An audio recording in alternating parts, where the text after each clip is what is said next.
War isn't just about the maps and the generals. It's about the promises we make to ourselves. On a small island in the Philippines, one man took a promise so far that the world literally moved on without him. For Hiroo Onoda, the clock stopped in 1944. And for nearly 30 years, he lived in a reality that no longer existed. Hiroo Onoda was young, disciplined, and trained in a very specific kind of warfare, the art of the ghost. He was an intelligence officer. In late 1944, his commander, Major Taniguchi, gave him a very simple set of instructions. He told Onoda that the army might retreat, but they would eventually return. He told him to stay behind, harass the enemy, and most importantly, stay alive. "Whatever happens," the major said, "we're coming back for you." Onoda took those words as gospel. He was 22 years old. A few months later, the main Japanese force was gone.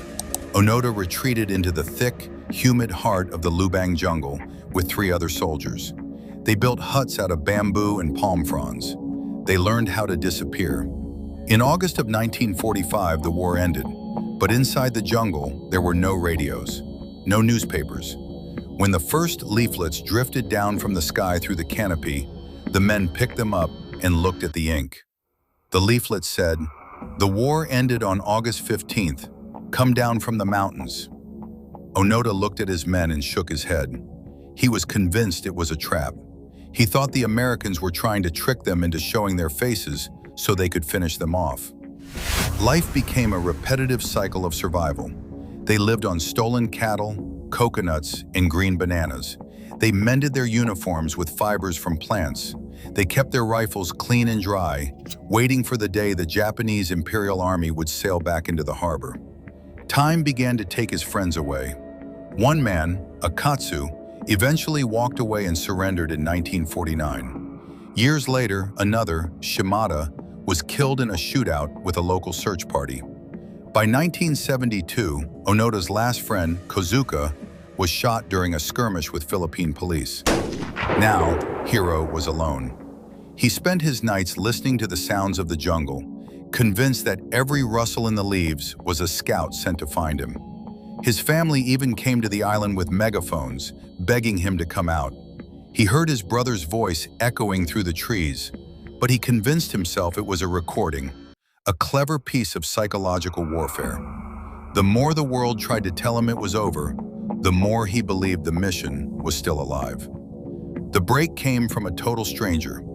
Norio Suzuki was a young explorer who wanted to find Onoda. He traveled to Lubang, set up a campfire, and waited. Amazingly, the 2 men actually met. Suzuki told him about the new Japan, the skyscrapers, the gadgets, the peace. Onoda listened, but he was a man of his word. He told Suzuki that he couldn't leave his post unless his commanding officer personally told him to stop. He was waiting for a ghost from a war that ended decades ago. Suzuki didn't give up. He went back to Japan and found Major Taniguchi. The major was an old man now, working at a bookstore.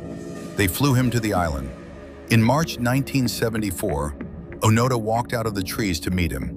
He was still wearing his tattered uniform, holding his rifle as if he were ready for inspection. The major read the surrender orders out loud. The air was still.